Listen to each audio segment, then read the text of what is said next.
Hey everyone, I'm still sick, but I'm back with another update. In this episode, I'll cover news related to the capture of Nicolas Maduro and the Minnesota Somali Fraud Scheme mess. Of course, I'll end with the noteworthy tidbits. On Saturday, January 3rd and into January 4th, U.S. military forces conducted a major operation in Venezuela. This involved airstrikes and special operations, including Delta Force, targeting sites in Caracas, such as the Fuerte Tuna military complex, to suppress defenses. The primary goal was to capture Venezuelan President Nicolas Maduro and his wife, Celia Flores, from their compound.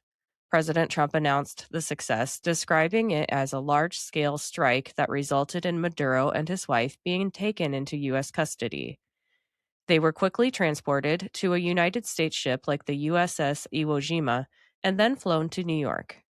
Trump stated the U.S. would temporarily run or oversee Venezuela to facilitate a transition and get oil flowing, while emphasizing the action addressed long-standing U.S. indictments against Maduro for narcoterrorism, drug trafficking cocaine to the United States, and related corruption charges, building on a 2020 indictment, with new unsealed details including his wife.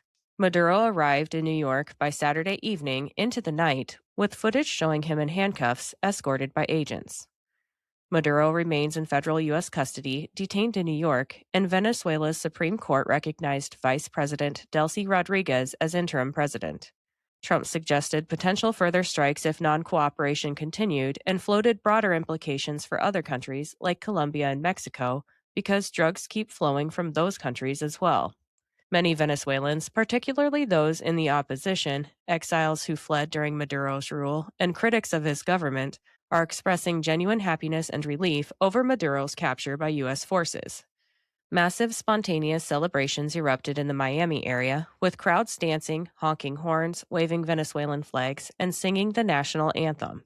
Similar scenes occurred in Chile, Peru, Spain, Ecuador, Argentina, and more, and tears of joy, hugs, and signs saying "We are free" were common. Reactions in Venezuela were subdued due to fear, uncertainty, and a tense calm in Caracas with closed businesses, and some reports and videos show people quietly celebrating from balconies or in smaller groups, with emotional accounts from individuals describing it as the best gift or a historic fall of a dictator. University students and others spoke of daydreaming about telling future generations about the day the regime ended. On to the Minnesota Somali Fraud Scheme mess.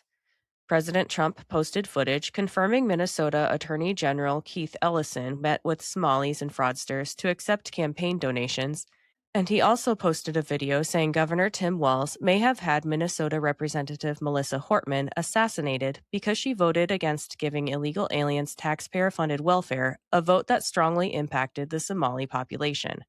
The accused killer said it was Governor Walz who told him to do it, and if you're interested in learning more about this, Elizabeth covered the topic in our political retrograde episode titled The Murder of Minnesota Lawmakers.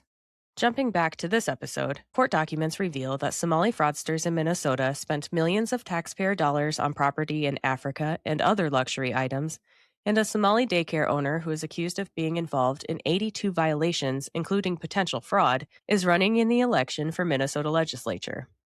Now it's time for the noteworthy tidbits, which are brought to you today by Zevo Life. Let me tell you about them quick. Looking for a game-changing way to improve your health? Zevo Life is the world's most nutrient-dense whole plant, packed with over 50% plant protein, essential amino acids, fiber, and antioxidants. Harnessing the best nature has to offer, Zevo Life nourishes your body while driving your performance, vitality, and overall well-being.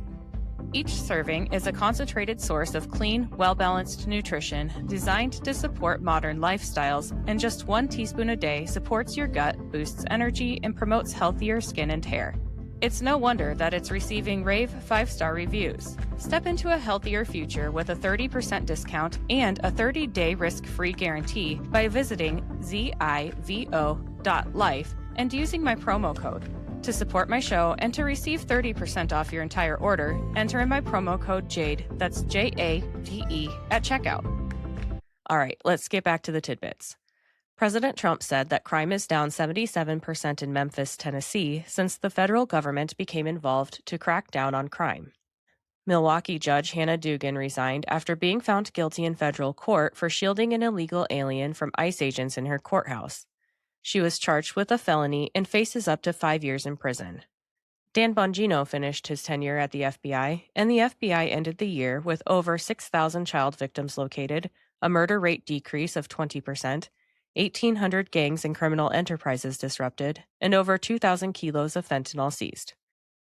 That's all I have for today. I'll be back with another update soon. Until then, please like, subscribe, and share this podcast, and follow me on Instagram and X at ShadesofJPod. Also, leave me a comment on something. Thank you for listening and have a great day.